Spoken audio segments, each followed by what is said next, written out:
حالی معاشرے نے نکاح کو اتنا مشکل کر دیا ہے کہ اب لوگ زنا کو آسان سمجھنے لگے ہیں۔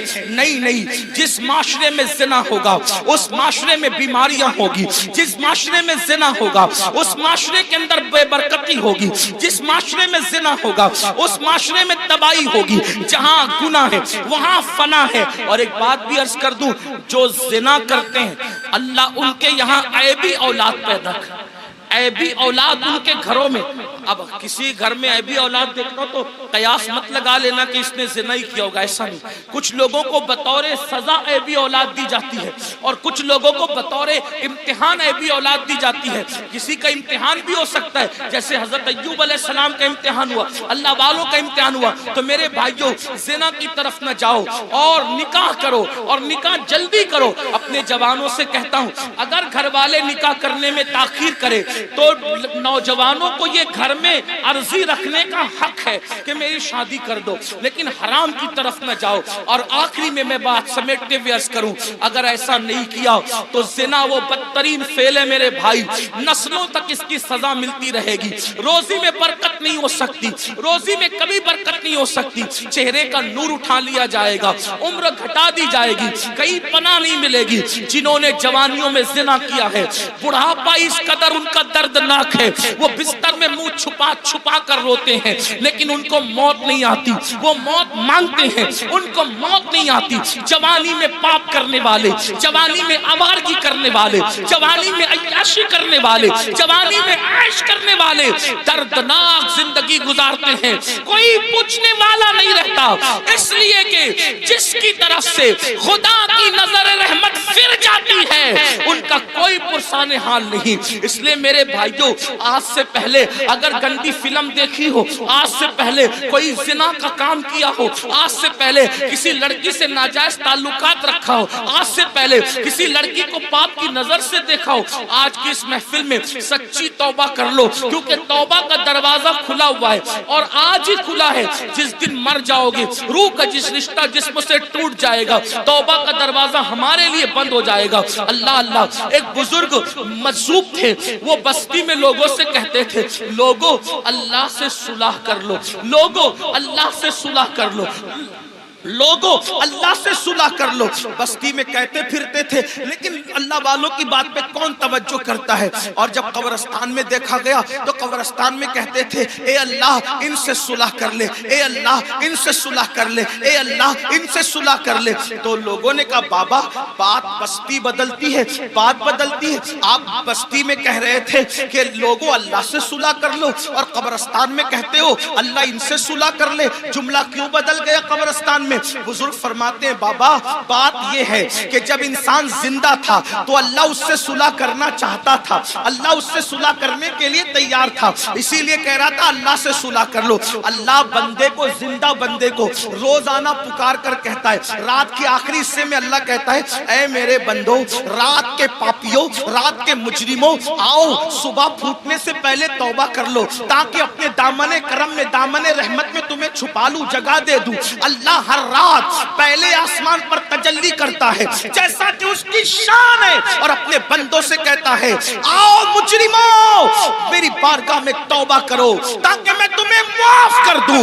اور جب سورج غروب ہوتا ہے تو غروب ہونے سے پہلے پھر صدا لگاتا ہے جیسا کہ اس کی شان ہے، آواز دیتا ہے بندوں کو جیسا کہ اس کی شان ہے، میرے بندوں آؤ، دن گزرنے سے پہلے پہلے دن کے مجرموں توبہ کر لو تاکہ میں تمہیں معاف کر دوں۔ ہائے انسان، تیری غفلت پر افسوس ہے، لیڈر بلائے تو دوڑا دوڑا جاتا ہے، M L A M P بلائے تو دوڑا دوڑا جاتا ہے۔ روزانہ میرا اللہ جو کروڑوں ماؤں سے زیادہ ہم سے پیار کرتا ہے، میرا اللہ جو کروڑوں ماؤں سے زیادہ ہم سے محبت کرتا ہے، میرا اللہ جو ہماری ستر پوشی کرتا ہے، وہ ستار ہے، عیبوں کا چھپانے والا ہے۔ یاد رکھنا مسلمانوں، اگر اللہ اللہ نے ہمارے عیبوں پہ پردہ نہ ڈالا ہوتا تو نہ آپ یہاں بیٹھنے کے قابل ہوتے نہ ہم لوگ یہاں بیٹھنے کے قابل ہوتے. کتنا کرم ہے, گناہ کرتے ہیں, عیبوں پہ پردہ ڈالتا ہے. ارے بیوی اتنی محبت کرتی ہے لیکن ہمارے عیب دیکھتی ہے تو اپنے میکے میں جا کر بیان کرتی ہے. امی اتنا پیار کرتی ہے, ہمارے عیب دیکھتی ہے تو ابو کو بیان کرتی ہے. ابو اتنا پیار کرتے ہیں, ہمارے عیب دیکھتے ہیں تو امی کو بیان کرتے ہیں. بھائی لوگ اتنا پیار کرتے ہیں, ہمارے عیب دیکھتے ہیں تو بھائیوں کو بیان کرتے ہیں. کتنا میرا مولا پیارا ہے, کیسا کرم کرنے والا ہے. اتنے ہم جرائم کریں, اتنے گناہ کریں, پردے پہ پردے ڈالتا ہے, پردے پہ پردے ڈالتا ہے, پردے پہ پردے ڈالتا ہے. اللہ کے بندو سب کی محبتوں کا خیال کیا, ذرا رب کی محبت کا بھی تو خیال کرو. جو بات آخری عرض کرنے چلا تھا, ایک حدیث پڑھنے چلا تھا, آؤ میرے اللہ کی کے فرمان پر عمل کرو. آج سے پہلے جو زندگی میں تبدیلی پیدا کر لو, زندگی میں انقلاب پیدا کر لو. پتا ہے اللہ نے کیسے کیسوں کو معاف کیا. بس یہ روایت پڑھ کے بات ختم کروں گا تاکہ میرا جوان جو گانے سن کر مجرم ہو گیا, جو زنا کر کے مجرم ہو گیا, جو عورتوں سے پیار کے نام پہ مجرم ہو گیا, ان کو دھاڑس بندھے کہ ہم توبہ کریں تو اللہ ہمیں معاف کرے گا, اللہ ہماری مغفرت کرے گا. دل کے کانوں سے سننا. اور میری بہنیں بھی اگر موجود ہیں, آج کل لڑکیوں میں بھی سیریل دیکھ کر کے ایک عجیب سا بھوت سوار ہے, افیئر کا, دوستی کا, ناجائز تعلقات کا. نہیں نہیں, ہمارے یہاں شادی سے پہلے کوئی دوستی نہیں ہے, لڑکا لڑکی کی کوئی دوستی نہیں ہے. علامہ ابن الجوزی لکھتے ہیں, میرے آقا نے فرمایا اگر مریم جیسی عورت ہو پاک دامن اور داؤد جیسا پاک دامن مرد ہو اور دونوں تنہائی چاہیں تو میں دونوں کو تنہائی کی اجازت نہیں دے سکتا. یہ اللہ کے رسول کا فرمان ہے. اور آج اسکول کے لڑکوں سے دوستی, کالج کے لڑکوں سے دوستی, یونیورسٹی کے لڑکوں سے دوستی, اور پھر ماں باپ کہتے ہیں ارے یہ مولوی لوگ تو پرانے خیال کے ہیں, آج تو نیا دور ہے.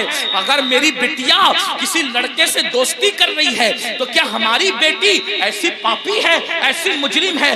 میں کہتا ہوں سن لو, کسی کی بیٹی پاپی نہیں ہوتی, کسی کی بیٹی مجرم نہیں ہوتی, مگر اندر جو نفس ہے, نفس وہ برائی کا حکم دیتا ہے, وہ برائی پہ ابھارتا ہے.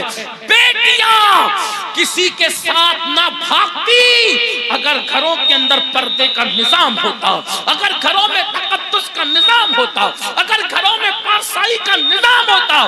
ہماری بیٹیوں کو 50 سال پہلے چچا زاد بھائی سے بھی پردہ کرایا جاتا تھا, مامو زاد بھائی سے بھی پردہ کرایا جاتا تھا, خالہ زاد بھائی سے بھی پردہ کرایا جاتا تھا, دیوروں سے بھی پردہ کرتی تھی, جیٹ سے بھی پردہ کرتی تھی, بہنوئی سے بھی پردہ کرتی تھی. اور آج اسکول کے لڑکوں سے دوستی نہیں. کسی کو برا لگتا ہے, 1000 بار برا لگے, ہمارا مذہب یہی ہے اور یہی ہے. اگر کوئی ٹی وی پہ بیٹھ کر بھونکتا ہے کہ مولوی پردے کی بات کرتے ہیں, ہم کہتے ہیں ہم تم سے نہیں کہتے, ہم اپنی بیٹیوں سے کہتے ہیں. اور ہماری بیٹیوں کو کہنے کا ہمیں حق ہے کہ ہر آدمی اپنی بیٹی کا ذمہ دار ہے. بیٹی صرف اس کے باپ کی بیٹی نہیں, بیٹی تو پوری ملت کی بیٹی ہوتی ہے, بیٹی تو پوری قوم کی بیٹی ہوتی ہے. میرے نبی نے حاتم طائی کی بیٹی کو جب بغیر دوپٹے کے دیکھا تو اپنی مزمل و مدثر والی چادر اس کے سر پہ ڈال کر دنیا کو پیغام دیا, بیٹی کسی کی بھی ہو, بیٹی تو بیٹی ہوا کرتی. ہمارے یہاں بیٹی کی اہمیت ہے. اور یہ تو ظلم کرتے ہیں, یہ تو پردہ ظلم لگتا ہے تمہیں. کیوں ظلم لگتا ہے پتہ ہے؟ میں گالی گلوچ کا عادی نہیں, لیکن ایک بات آپ کو بتا, پردہ ان کو ظلم کیوں لگتا ہے؟ کتے چاہتے ہیں کہ بکری باہر نکلے, کتے چاہتے ہیں کہ بکری باہر نکلے. کیوں کتے صاحبو, بکری سے تمہیں اس کی آزادی سے کیا پیار؟ وہ کہا یہ گھر میں رکھا اس کے مالک نے ظلم ہے. ہم نے کہا ظلم نہیں, مالک کی محبت ہے. وہ جانتا ہے کہ آوارہ کتے باہر بیٹھے ہوئے ہیں, اگر بکری کو باہر بھیجوں گا تو نوچ نوچ کر کھا جائیں گے. اس نے محبت سے گھر میں رکھا ہے تاکہ آوارہ کتوں کی نظر نہ پڑے.